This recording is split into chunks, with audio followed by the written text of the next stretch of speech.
Welcome to the Becoming Superhuman podcast, where we interview extraordinary people to bring you the skills and strategies to overcome the impossible.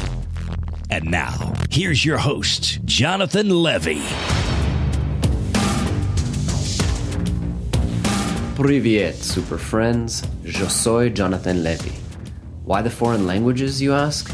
Well, my guest this week is one of the world's most renowned experts on learning languages quickly and effectively. By his early 20s, Benny Lewis had failed to learn Spanish and Irish, despite living in Spain and growing up in Ireland. As a result, he decided to reapproach language learning in a smarter way and developed his own system. Using this methodology, he has since become fluent and confident in 7 languages.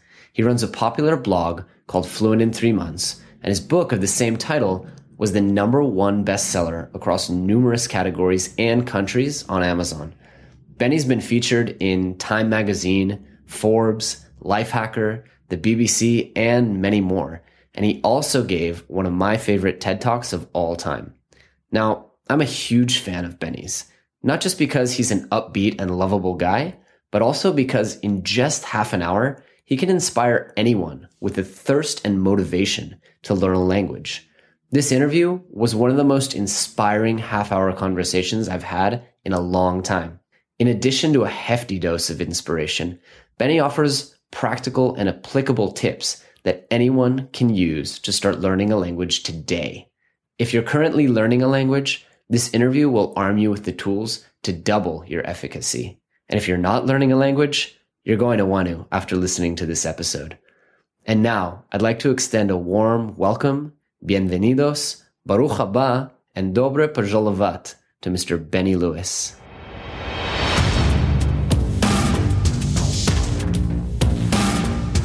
Benny, welcome to the show. Thank you so much for making the time today. I know you're super busy.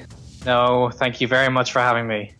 I have to admit, I'm really excited because your TED Talk is actually required homework in my online course, and students really love it. It's one of the first things that they see when I'm telling them what a super learner is and giving them examples of just what's possible when you use mnemonics and other memorization techniques. So I'm a little bit giddy to have the opportunity to interview you this morning. No, it's great. I'm very glad the TED Talk's being used to its full potential. Absolutely. So I'm sure much of the audience has heard of you because there is a lot of overlap from, my student base. But for those who haven't, perhaps take us through the story of how you became a polyglot or a speaker of many languages.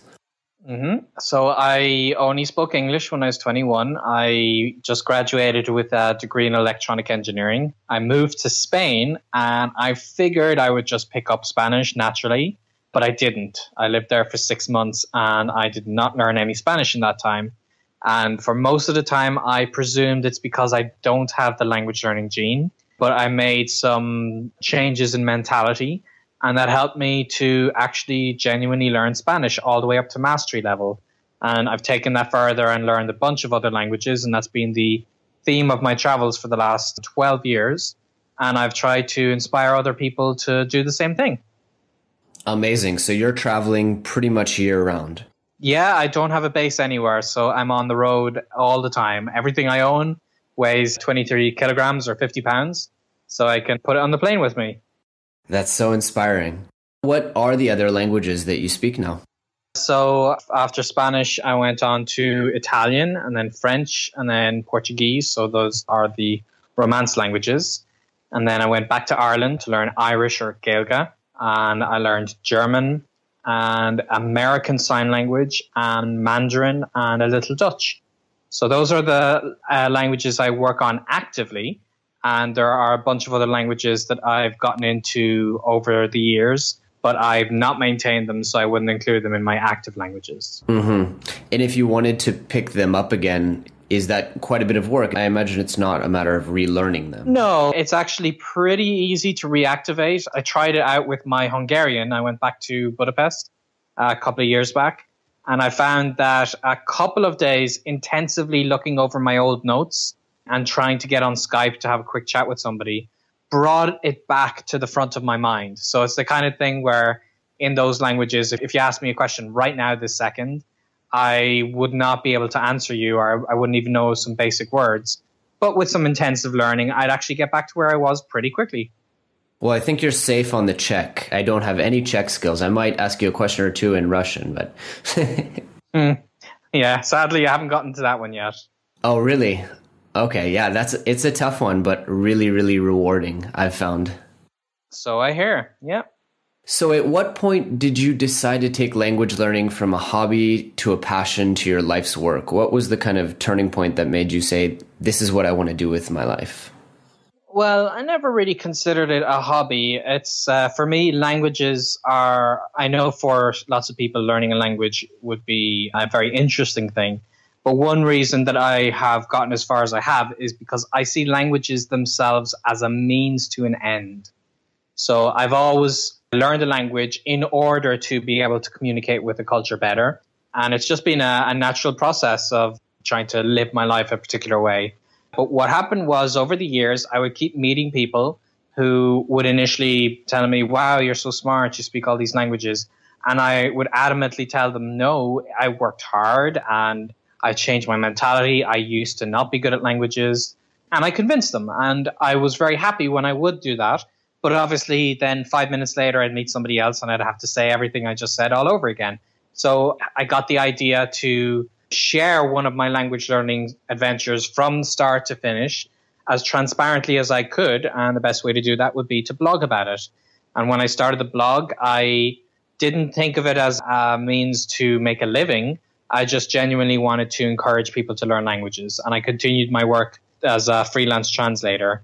But the blog grew so quickly that I saw that there was an opportunity to make a living out of this. And so I switched to that, and it was very effective. Incredible. And actually, you've published a book by the same title as your blog, Fluent in 3 Months. That's right. Yeah, published with HarperCollins, which is great because the Collins brand is very well known for dictionaries and other learning materials. Yeah. So I have to admit, I actually read the book last week and I loved it. And thank you very much. Yeah, of course. I think if I had to take away one main point that you really, really drive home to aspiring language learners, I guess I would say that it's that they need to speak the language as early and as often as possible, kind of way before they feel they're ready and without reverting to English. Would you say that's fair? Yeah, absolutely. If you wait till you're ready, that day will never come because ultimately none of us speak even our mother tongues perfectly.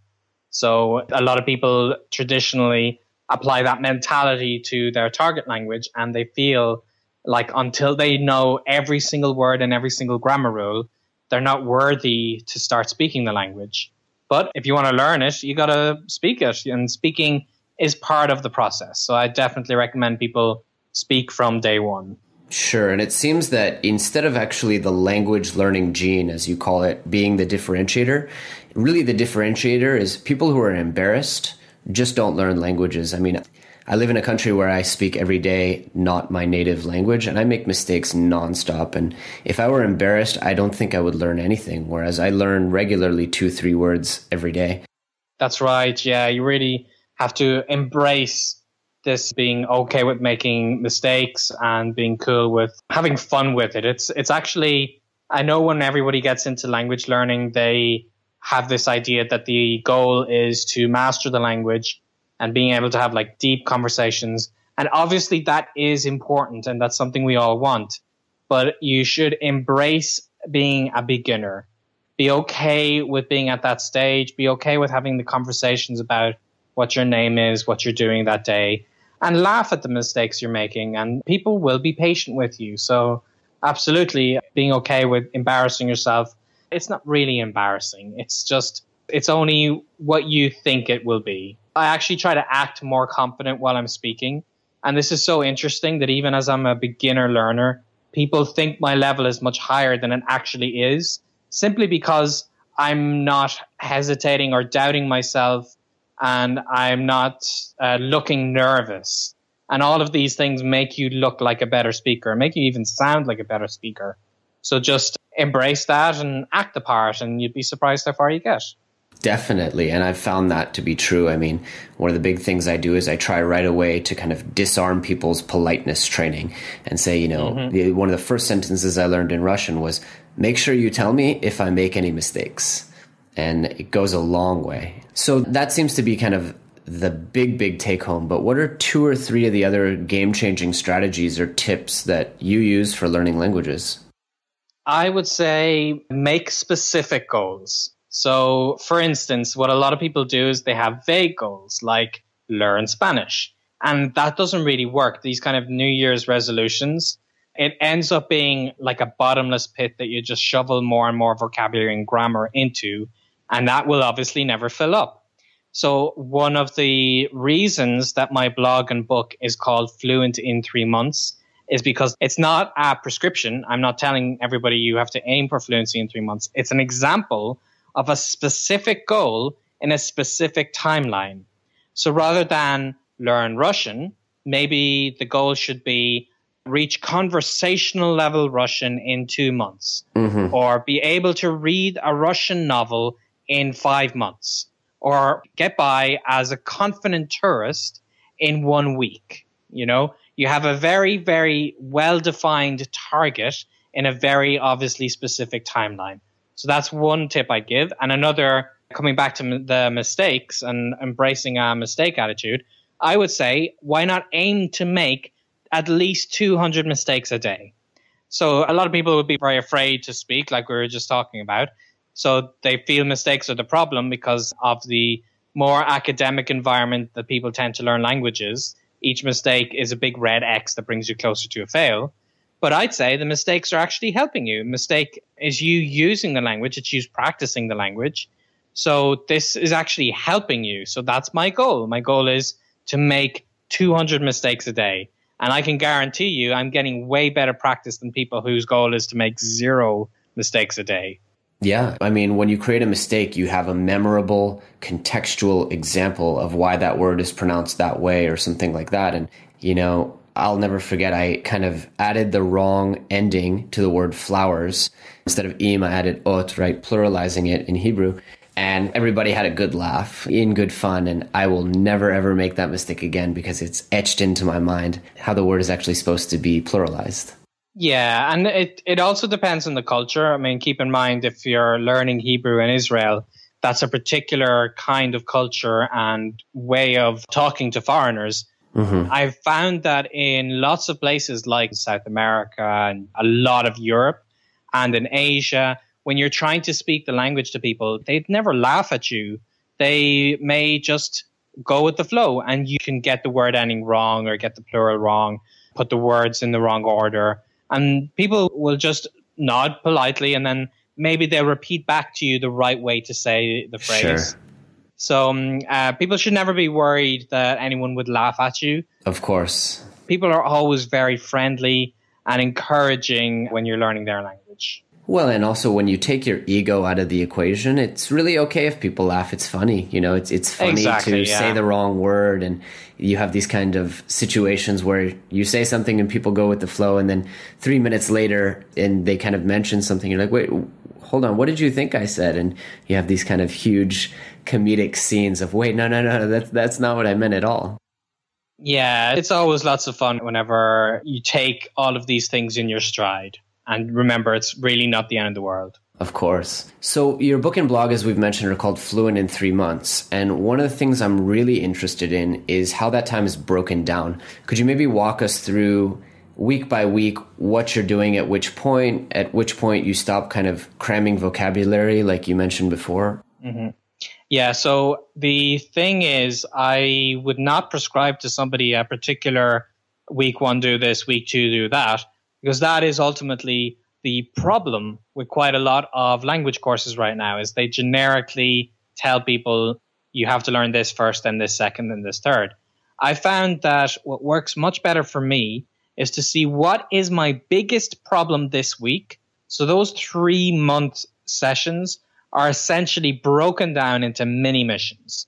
So for example, when I was learning Chinese, the very first week, there are a lot of things that I needed to learn. Obviously, I needed to learn characters. I needed to learn tones. I needed to learn vocabulary because I didn't have any words. I needed to learn sentence structure. There's 1,000 things that you need to learn, but I needed to find what is the biggest, most important thing that I need to know right now. And I found that with Mandarin, whenever I tried to read the phrases from my phrase book, even when it was right in front of me, people wouldn't understand me. So the biggest problem I had was tones. Even if I got the pronunciation of something right, my tones weren't right. So rather than decide, okay, maybe I'll do like 20 minutes of tones a day and then still spend the rest of the day learning basic vocabulary and sentence structure and Chinese characters, I decided to devote my entire day to tones. And I did that over several days until I reached the stage where something I would read from my book, so I still hadn't memorized anything yet, something I'd read would be understood. So this is what I like to do in these 3 months projects is I see each week what's the biggest problem I have. So it's not a case of, oh, let's just cram a bunch of vocabulary, because that's not the problem. That's a very broad way of looking at it. The problem may be if I'm starting a conversation with somebody, I'm not able to keep it flowing, not because I don't know enough general vocabulary. Like, I don't need to know the word for shoelace. I need to know the word for Irish. I need to know the word for blog, because these are things I work on. I need to be able to say, I'm learning Chinese because I want to travel in China. These are the kind of things that are more specific to me. So people need to keep that in mind and have a much more independent and self-structured approach. So you see what your biggest problem hindering you right this second from communicating, and try to really think about it. Don't think things like, oh, my German is crap. That's my biggest problem. That's not the way to go about it. You see what is the single thing you need to work on and work on it. And I readdress this every single week. So that's the approach I would take, rather than week one, I do this definitely, because you don't know when you take on a new language, you don't know what your biggest problem is necessarily going to be. Mm-hmm.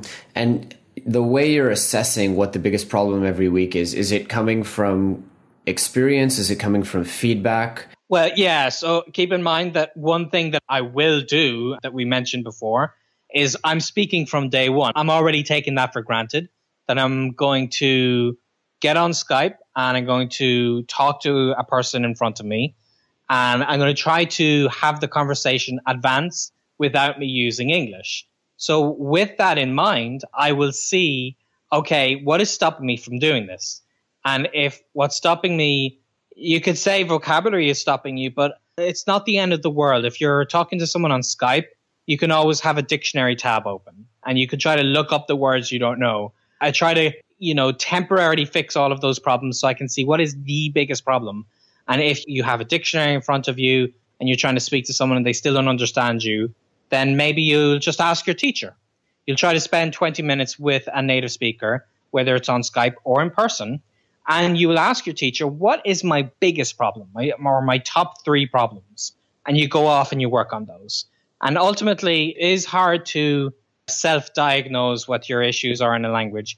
And that's why I say you got to talk to other human beings. And someone who's a native of the language or experienced in teaching the language will be very good at telling you what your biggest issue is. So always keep that in mind. Don't be thinking in terms of, I need to go find the right book and find the right course or the right software. Find the right person or people and talk to them, and they'll help you find out what the things you need to work on most are. Yeah, it's exactly like a child learns, just speaking and speaking and speaking and speaking without picking up a book until much later in the game. Yeah, that's exactly it. So you mentioned Skype. I'm curious what some of the other important tools are in your language learning toolkit. Well, Skype is important because in the last couple of years, I have actually learned my languages exclusively via the internet. So one thing I always tell people is you do not need to go to the country. Like I said before, I was in Spain for 6 months and I didn't pick up Spanish. So that's one thing worth mentioning. But otherwise, let's see, I am a big fan of Memrise, MEMRISE.com. Mm-hmm. Ed Cook's startup. Yeah, that's right. It's for the mnemonics. I'm sure you talk about it. So that I find that very, very useful to help me come up with new ways of remembering words. I like Anki, and I'll create what I like to call me-specific vocabulary. So when I start any language, I have not necessarily the top 500 words in general, although I may use that, I may look at it. I also like to come up with words relevant to me and things that I will talk about if I introduce myself to someone. And I'll create an Anki deck and I will study those flashcards. Depending on the language, you could use Duolingo. It's good for some languages for a basic quick course. There's lots of dictionaries online, like Word Reference is a pretty good one. And then it really depends on the language. So the way I would find the person on Skype, one of my other favorite resources is italki, italki.com. I would use that site to search. And if you're on a budget, you can get a free language exchange. And if you have a little bit of money to spend, which doesn't actually need to be that much money because you can leverage currency differences, you can get consistent practice with people. So I would get in all of those things and I would try to see what's a good resource for my language in particular and maybe try to relax in the language. So if you Google YouTube trends, you can see the trending videos for a particular country. So if I was learning Hebrew, I would look up the YouTube trending videos in Israel and I'd see, even if it's a silly video of a cat on a skateboard, I'll still hear the comments of the person recording it in Hebrew. And that's kind of relaxed time and I get to practice in that way. So there's an endless amount of resources. There's loads of reading materials online. There's podcasts. I go to tunein.com to listen to live streamed radio in the language, and that's free as well. And even when I go jogging, I was jogging this morning listening to French music, even though I'm in Australia at the moment. So there's so many things that you can listen to. I would always see what your interests are. I'm into technology, for instance, and science. You can watch science videos in Spanish if you want. So I think ideally somebody should talk to a native speaker, tell them their interests, and try to find stuff for that interest. So not just language learning materials, but, I would try to find sci-fi materials in my target language, or I try to find something related to travel in my target language, something that native speakers themselves would use that would make it much more interesting. I love that. I love that it's a large part of your methodology actually closely relates to Malcolm Gladwell's work. He's this guy in the 1950s who came up with a lot of research and theory around what it takes for an adult brain to learn. And you touch on it a lot. Why am I learning the language, learning materials that are fun, creating a respectful environment? I mean, these are all things that he discovered that have to be there for adults to learn anything. That's right. Yeah, I would agree entirely with that. And I have to thank you, by the way, because I'm pretty sure I discovered Anki through either you or Luca Lamparelli.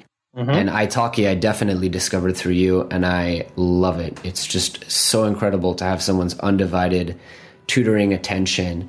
And, I'm learning Russian, so I get a lot of very, very lovely tutors. Yeah, and it's great because you pay way less. If you were to get private lessons in expensive cities, then, it could be like $50 an hour or something. Whereas on Italki, you can get pretty good teachers for $5 and very good teachers for $10 or $15, depending on the language. Yeah, so, I love it. It's a great resource, yeah. So your book shares a really, really great methodology for learning vocabulary, which we've discussed on the show before, but it basically involves creating vivid images and markers, what we call markers in my course. I still remember, by the way, the Chinese word mubiao, which I believe means target, because in your book you describe, a cow falling from the sky with a target painted on its rear end. Yeah. What about grammatical rules? How are you hacking that? So with grammar, the trick is a lot of people may try to study grammar at the start. And I think this is a big mistake because you have all of these rules and you have nothing to attach them to. So my approach with grammar, my hack, if you will, is to try to not learn it. Try to just piece together the words, even if it sounds like Tarzan speak. Piece together the words as a beginner. You're going to get much, much further by just saying bathroom where, instead of trying to get it all right and say, excuse me, kind sir, could you direct me to the nearest bathroom, please? It's really not necessary. So I would not learn grammar at the start. And then later on, I don't necessarily have mnemonics for grammar. I would just use traditional grammar explanation books. There's so many of them that there are good explanations out there. There are good exercises. I wouldn't be able to improve on those necessarily. But what I do is I come to them later, because when I have context of the language in my mind, when I'm able to speak it and I understand it and I have a flow in the language, then when I read a grammatical explanation, I think to myself, so that's why they do it that way. And it does make a difference, because I learned German in school and I never really got anywhere with it because it was a very grammar heavy learning approach and I found it tedious. But as an adult, I came back to German. I learned enough to get by and to make friends and on a basic level and to express myself, even if all of my grammar was wrong. And then a few months into it, when I had the momentum, I picked up a grammar book and I found it interesting. So I didn't need to hack it in any way. I just studied grammar when I had momentum in the language. Mm-hmm. So again, a lot of kind of recreating the process that a child uses to learn a language. Yeah, exactly. Children themselves, they will make mistakes and their parents will help them and correct them, laugh with them that it's really not the end of the world. And then when they get into school, they learn how to speak correctly and properly and so on. Of course. And it's in language learning, too many of us try to do everything at once. We try to speak properly. We also try to write a language. I also don't think it's the best thing in the world to learn how to read and write a language immediately. I mean, it's fine if it's a European language that uses the same script. But if you're learning a language with a different script, or if you're especially learning like Chinese or something, I feel it's way more beneficial to learn like a child does and to focus entirely all your energy. Like I said, my mini missions, speak the language, speak it well. And then I go back to reading and writing and I get through that much faster than if I had tried to spread myself thin and do everything at once from the start. Yeah. So, Benny, have the techniques you've developed for language learning started to bleed into other aspects of your life and helped you learn other things more quickly? Yeah, absolutely. So, for instance, I'm training to run a marathon this year. And that in itself sounds like if you had never run before, it sounds like an impossible goal. But the marathon has never actually been what I'm focused on. So first I focused on just running a 5K. And it took me several months to train for that, but I eventually was able to run 5K. And then I put it up a notch to run a 10K. And I reached that. And now I'm pushed it up to a half marathon. And it's the same in language learning. I'll aim to be a basic conversationalist. Then I'll aim to have confident conversations. Then I'll aim for fluency, where I'm as good as how I would be in my native language in social environments. Then I'll aim for mastery. Whereas if I was aiming for mastery from the start, it would be overwhelming. So I have applied that. I've applied it to fitness. I apply it to my business. I try to realistically do one thing at a time. And over the long scale, everything will improve and my website will expand and so on. So absolutely the same rules apply. And I've talked to many successful people in many aspects in life. And I find they do tend to have specific goals and specific timelines. And a conscientious kind of learning methodology. Exactly. So what's next? What are you working on right now? You mentioned the blog. I know the book has been out for quite some time now. Yeah, so my priority over the last year and a half has been kind of promoting the book, but mostly going to as many places as I can to meet my readers face to face and give them some further encouragement and to learn what the problems they have are so that I can write about them even more. So I was all over the States. I was in the UK and Ireland and Europe. And right now I'm in Australia promoting language learning. So I'm trying to encourage as many people as I can and trying to meet people face to face. And then otherwise I'm growing my website. Right now, what I'm working on passionately is my email list. I'm trying to get language specific tips to people, because I have a pretty big email list, people who get weekly news from me. But I really want to help people who are learning particular languages. So I'm working on that.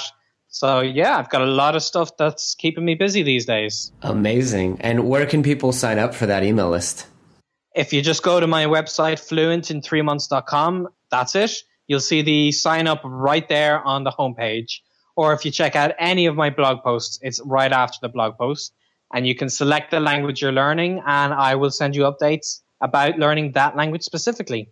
I'm going to do that as soon as we get off the call, and we'll also put that in the show notes for anyone who didn't catch it. Sounds great. So, Benny, I hope if you make it to Tel Aviv, well, first, I hope you make it to Tel Aviv, and second, I hope if you do, you will take me up on an offer of a beachfront place. You're welcome to stay.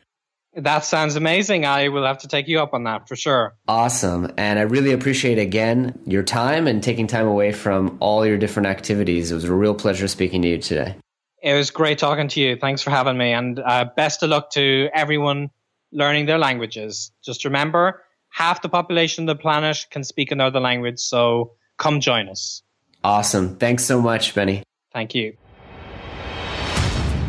Thanks for tuning in to the Becoming Superhuman podcast. For more great skills and strategies, or for links to any of the resources mentioned in this episode, visit www.becomingasuperhuman.com/podcast. We'll see you next time.